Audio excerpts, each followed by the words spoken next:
আমরা একটা দৈত্য দানব হটাইয়া আর একটা দৈত্য দানবকে ক্ষমতায় আনার জন্য, সরকারে বসানোর জন্য জীবন দেই নেই। আর এখন আরেক দল লোক লুটপাট শুরু করে দিয়েছে। আমরা হুঁশিয়ারি দিয়ে উচ্চারণ করতে চাই, এই আওয়ামী ফ্যাসিবাদকে, এই 17 বছরের ফ্যাসিবাদকে আমরা উৎখাত করেছি। আজকের এই নব্য লুটপাটকারীদেরকেও আমরা কিন্তু বাংলার মাটিতে যে যা লুটপাট করেছেন, যেখান থেকে লুটপাট করেছেন সেখানে রেখে যাবেন। আমরা যদি 18-র পরে এই 24-এর যদি নির্বাচনে অংশগ্রহণ করতাম, অনেকের এমপি হওয়ার মতো আপনার ট্যাক্স ফাইল ছিল না, অনেকের বয়স হয় নাই, তাহলে আমরা কেন জীবন দিচ্ছি, আমরা কেন সংগ্রাম করছি? এই যে এই আন্দোলনে ছাত্র অধিকারের কমিউনিটি কলেজের সহসভাপতি, কদমতলী থানার যুগ্ম সদস্য সচিব শহীদ হলো, এই চট্টগ্রামে, রংপুরে, অনেকে, সারা দেশে তো শহীদ হয়েছে অসংখ্য মানুষ। কিন্তু আমি বলছি, আমরা কেন লড়াইটা করছি? ছাত্র জনতা, রাজনৈতিক দল তো 17 বছরে এই ফ্যাসিবাদের পতন ঘটাতে পারে নাই। ছাত্র জনতা, আম জনতা পতন ঘটিয়েছে। আর এখন আরেক দল লোক লুটপাট শুরু করে দিয়েছে। আমরা হুঁশিয়ারি দিয়ে উচ্চারণ করতে চাই, এই আওয়ামী ফ্যাসিবাদকে, এই 17 বছরের ফ্যাসিবাদকে আমরা উৎখাত করেছি। আজকের এই নব্য লুটপাটকারীদেরকেও আমরা কিন্তু বাংলার মাটিতে যে যা লুটপাট করেছেন, যেখান থেকে লুটপাট করেছেন সেখানে রেখে যাবেন। এবং বিশেষ করে আমি অনতিবিলম্বে মহামান্য রাষ্ট্রপতিকে বলবো, আজকের মধ্যে অন্তর্বর্তীকালীন সরকারে কারা কারা থাকবে সেই বিষয়ে লিখিত সিদ্ধান্ত জানিয়ে দিন।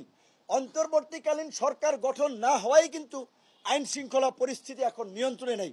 একটা নৈরাজ্য চলছে, গার্মেন্টস জ্বালিয়ে দিচ্ছে, সোয়েটার ফ্যাক্টরি জ্বালিয়ে দিচ্ছে, ওষুধ কোম্পানি জ্বালিয়ে দিচ্ছে। এই ঔষধ কোম্পানিতে তো হাজার হাজার মানুষ কাজ করে, এই গার্মেন্টস ফ্যাক্টরিতে তো হাজার হাজার মানুষ কাজ করে। ওই ফ্যাক্টরি ধ্বংস হলে, পুড়ে গেলে, ওই যারা কাজ করে শ্রমিকদের কি হবে? এই মানুষের রুটি রুজির কি হবে?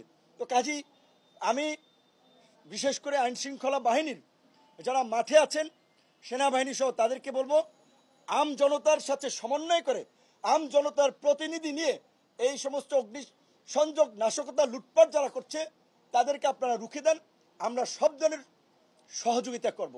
আমরা একটা দৈত্য দানব হটাইয়া আর একটা দৈত্য দানবকে ক্ষমতায় আনার জন্য, সরকারে বসানোর জন্য জীবন দেই নেই।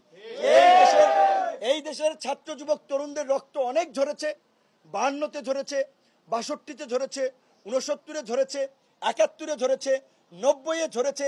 গত 17 বছরে সাবেক কোনো এমপি, সাবেক কোনো মন্ত্রী, কোনো আমলা রাজপথে পুলিশের গুলিতে মারা যায় নাই, ওইভাবে গুম হয় নাই। সাধারণ মানুষ, সাধারণ কর্মী, তারা গুলি খেয়েছে, রক্তাক্ত হয়েছে, জীবন দিয়েছে। কাজী এই যে এই বিপ্লবের পরে যে নতুন সরকার ব্যবস্থা, নতুন রাষ্ট্র ব্যবস্থা, সেখানে আম জনতার, জনগণের চাওয়া পাওয়ার প্রতিফলন থাকতে হবে।